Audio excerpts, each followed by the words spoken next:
Hello students, in continuation with our series on case study questions, today we'll take up few more questions on electrostatics.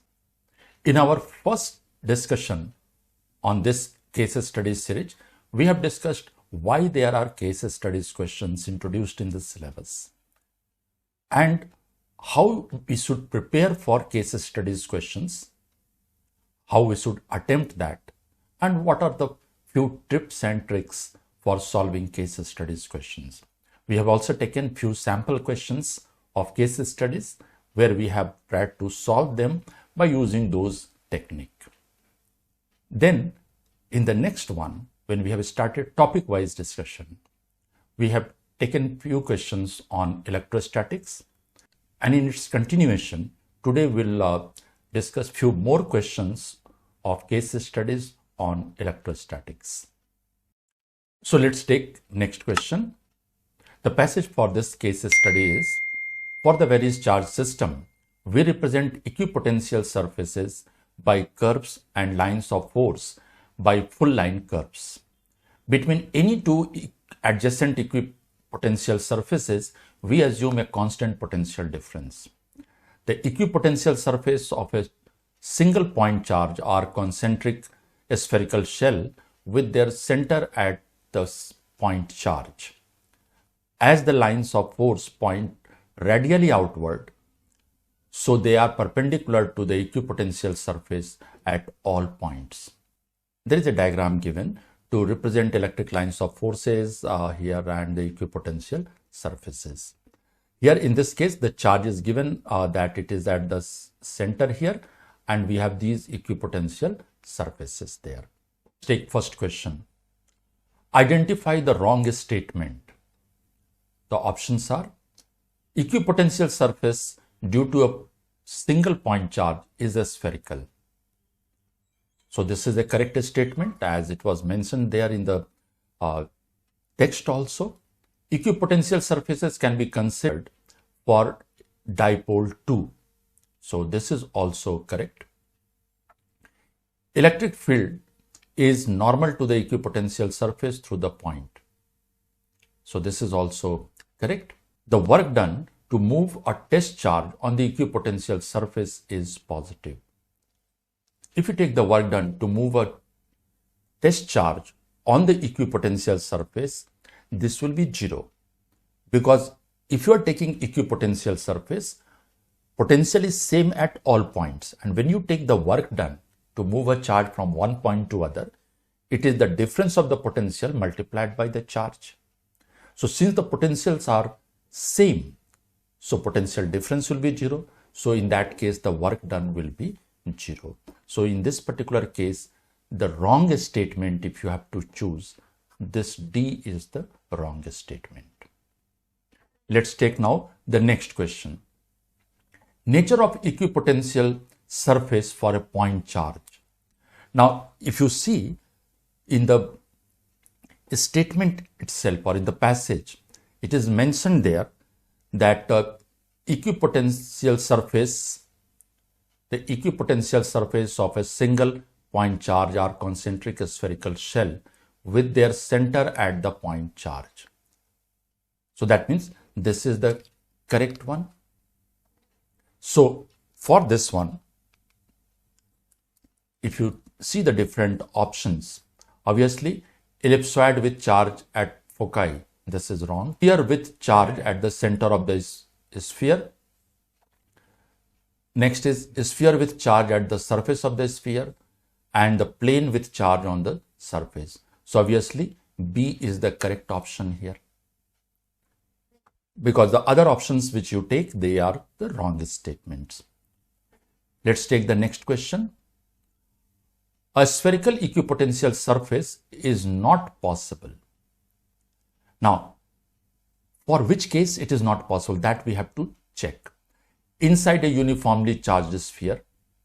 Another one is for a dipole, inside a spherical condenser, and for a point charge. A spherical equipotential surface, this is possible for a point charge. Now here, if you see, inside a uniformly charged sphere, this is correct? There will be equipotential surface. Potential will be same at every point there. So this is correct. For an electric dipole, now this one is the case where a spherical equipotential surface will not be possible. Remember, you can have equipotential surface for the dipole also, but not for get a spherical equipotential surface for the dipole. Inside a spherical condenser, this there you can get it. Then for a point charge, this is already there. So obviously in this case, the second one is the correct option. Let's take the next question. The work done in carrying a charge Q once around a circle of radius R with a charge Q at the center. Now here in this particular case, you have a charge Q at the center of a circle, and whatever be its radius, if it is given that it is R, we can assume it is R.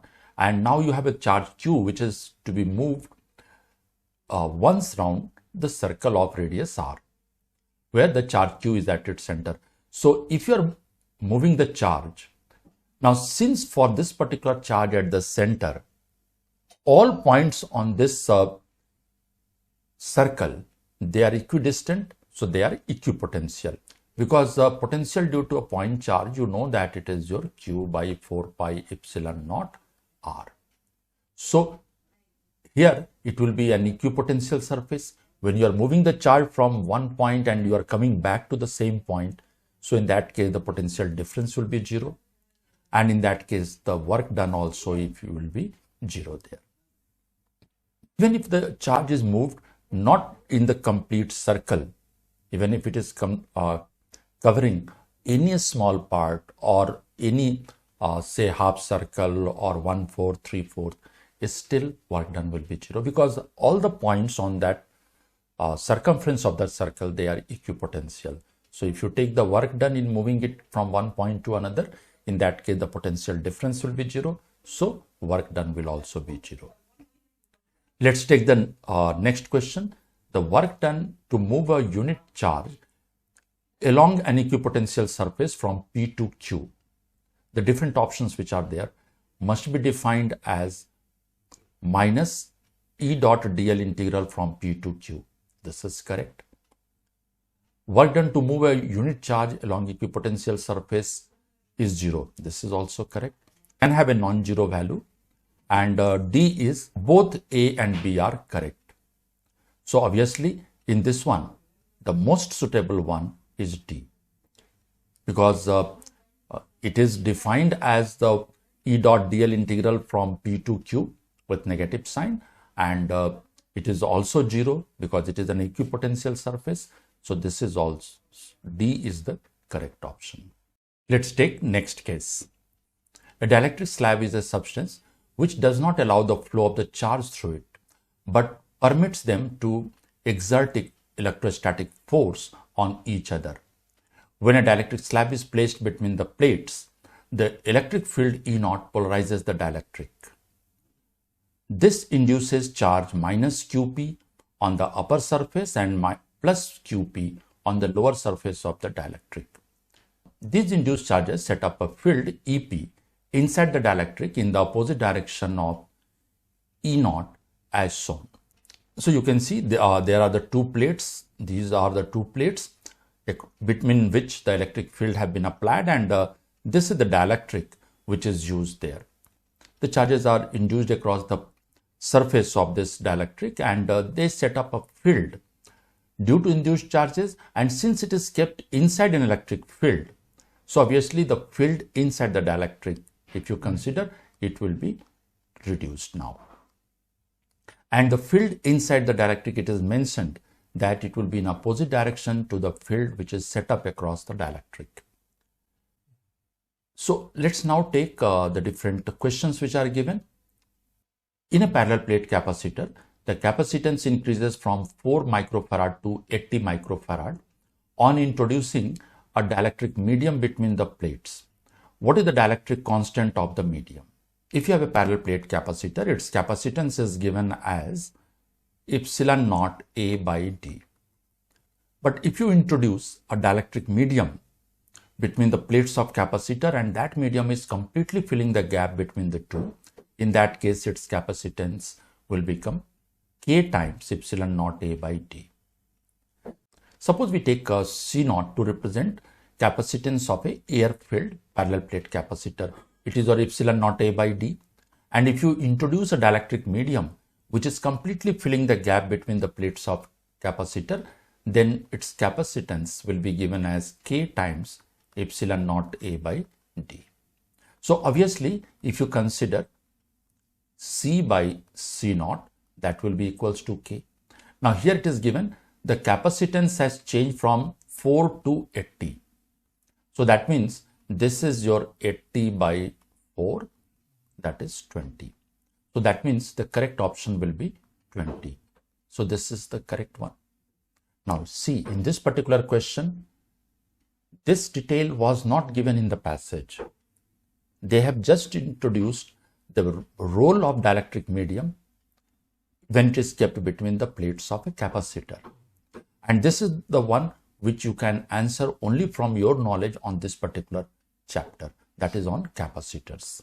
Let's take next question. A parallel plate capacitor with air between the plates has a capacitance of 8 picofarad. The separation between the plates is now reduced half and the space between the plates is filled with a medium of dielectric constant 5. Calculate the value of the capacitance of the capacitor in second case. Capacitance of air-filled parallel plate capacitor is given as your epsilon naught A by D. And when we introduce dielectric medium, here it is mentioned that the separation is made half. So that means epsilon naught A will remain as it is. This is made half. And dielectric medium of dielectric constant 5 have been introduced. So it is 5 here. So it means now it is your 10 epsilon naught A by D. So this is your 10 times C naught. So if earlier the capacitance was your 8 picofarad, now as it is now 10 times, so obviously 80 picofarad will be the correct option. Let's now take the next question. A dielectric introduced between the plates of a parallel plate condenser. Condenser is also the term used for capacitor. Increases the electric field between the plates. This is not correct because electric field get reduced by a factor of dielectric constant. Increases the potential between the plates of condenser. This is also not correct. Then decreases the charges stored in the condenser. This is also wrong. Increases the capacity of condenser. This is the correct one. So the fourth one will be the correct option. A parallel plate air-filled capacitor of capacitance 1 picofarad has separation between the plates D. When the distance of separation becomes 2D and wax of dielectric constant X is inserted in it, the capacitance becomes 2 picofarad. What is the value of X? That is the value of the dielectric constant have been asked here. So now you see, we know the formula C equals to K epsilon naught A by D. Now it is mentioned here that it has a capacitance of 1 picofarad when it is air filled. Okay, so C naught is your 1. And the next here, this one becomes 2 picofarad when wax of dielectric constant X. So in place of K will be putting X. It is your epsilon naught A by D. And what is this D value?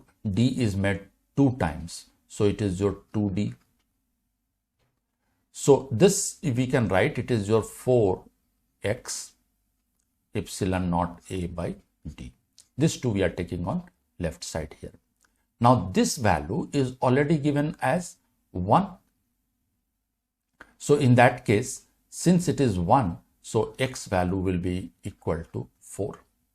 So that means here the second one is the correct option. Let's take next question. A parallel plate capacitor having area capital A and separation by distance small d is filled by copper plate of thickness B. The new capacity is. If you have a parallel plate capacitor and it has a dielectric slab kept between its plate, then its capacitance is given as C as epsilon naught A by D minus T plus T by K. Now for metals, the value of K is infinity. So for this particular case, as it is a copper plate, so in that case, K value will be infinity. So now if I substitute, it is yours, C is epsilon naught A by thickness is given as B, so it is B plus B by infinity. So now this B by infinity is 0. So this one will be equal to epsilon naught A divided by D minus B, because 1 by infinity will be 0. So now if you look at the different options which are given, first one is epsilon naught A divided by D plus B by 2, it is wrong. Second one is epsilon naught A by 2D, this is also wrong. Third one is epsilon naught A divided by D minus B. So this is the correct option. And next one is also wrong. It is 2 times epsilon naught A divided by D plus B by 2. So this is also wrong. So the third one is the correct option there. Let's now take the next case. Electric dipole is a pair of equal and opposite point charges separated by a small distance. Dipole moment is the product of the magnitude of the either charge and the distance between them. And dipole moment P vector is Q into 2D, where it is directed from negative to positive charge.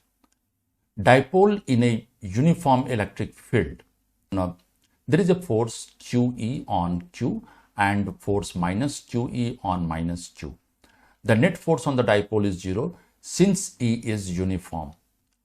However, the charges are separated, so the forces act at different points, resulting a torque on the dipole. When the net force is 0, the torque is independent of the torque, or couple is independent of the origin. Now there is a diagram given there. You have the minus Q and plus Q charge there, and it is kept in the electric field. Their separation is given, and that one is indicating that if the two equal and opposite forces are acting at two different points there, that will be producing a torque there on the system. Let's take first question.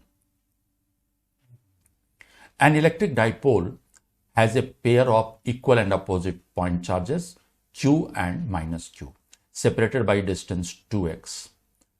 The axis of the dipole is, now the axis of the dipole is from positive charge to negative. This is wrong, because the axis of the dipole is taken as the direction from negative charge to the positive charge. So it will be acting along that direction. So the second one, if you take from negative charge to positive, this appears to be the correct one. But of course, let's see the other options also. Perpendicular to the line joining the two charges drawn at the center and pointing upward direction. This is wrong. Perpendicular to the line joining the two charges down at the center and pointing downward direction. So obviously in this case, second one is the correct option. Next, the electric field at a point on the equatorial line of a dipole and direction of the dipole moment. You have to take electric field at a point on the equatorial line and the direction of the dipole moment. So you know that if you have an electric dipole, if you have this as the electric dipole, it is minus Q plus Q, and this we take it as the point there. This is suppose the equatorial axis. So electric field here at any point, if you consider, it will be acting in this direction. This is the direction of the electric field, which is basically resultant of the force or the field due to this minus Q and plus Q at this point. Here if you consider, the resultant will be in this direction. So it is in opposite direction because the dipole moment has a direction from minus Q to plus Q. So that means they are in anti-parallel direction there. So first one is will be parallel, wrong. Will be in opposite direction, this is correct. Will be perpendicular, this is wrong, and they are not related. So the second one is the correct option here. Let's take the next question. An electric dipole is placed at an angle 30 degree to a uniform electric field. The dipole will experience.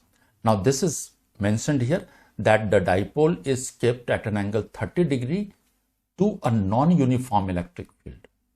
If a dipole is kept in non-uniform electric field, it will experience net force as well as a torque on it. Because if you just look at the text which was given there, there is a force QE on charge Q, force minus Q on minus Q, and the net force on the dipole is 0 since E is uniform. However, the charges are separated by distance, so they will experience a torque there. So in uniform electric field only, you have the net force 0. So obviously in this case, if the field is non-uniform, in that case there will be a net force on that, and also the torque will be there. So the options which are given, a translational force only in the direction, so it is wrong. Translational force only in the direction normal to the direction of the field, wrong. Torque as well as a translational force, so this is correct. A torque only, this is wrong, since it is in the non-uniform electric field. Next, the intensity of an electric field E depends on distance R due to a short dipole is related as E inversely proportional to R, this is wrong. E inversely proportional to R square, it is for a point charge. E is inversely proportional to square of the distance. For the dipole, it is your proportional to 1 by R cube, or cube of the distance there. So third one is the correct one. Fourth one is E proportional to 1 by R power 4, this is wrong. Next, a point charge Q is moved from the center of electric dipole through a distance d along the equatorial line. The work done is given as. Now, if you consider electric field on the equatorial line, since it is in perpendicular direction to the equatorial line, and you are moving the charge there along the equatorial line, force and the displacement, they will be in perpendicular direction. So in that particular case, because electric field will be in this direction, you are moving the charge in this direction, so the angle between the two is 90 there. So in that case, the work done will be 0. So whatever options are given, QE into D, minus Q into D, minus Q into root over D, so all are wrong. This fourth one is the correct one. These were the discussion on some of the case study questions on electrostatics. In our next discussion, we'll take up current electricity.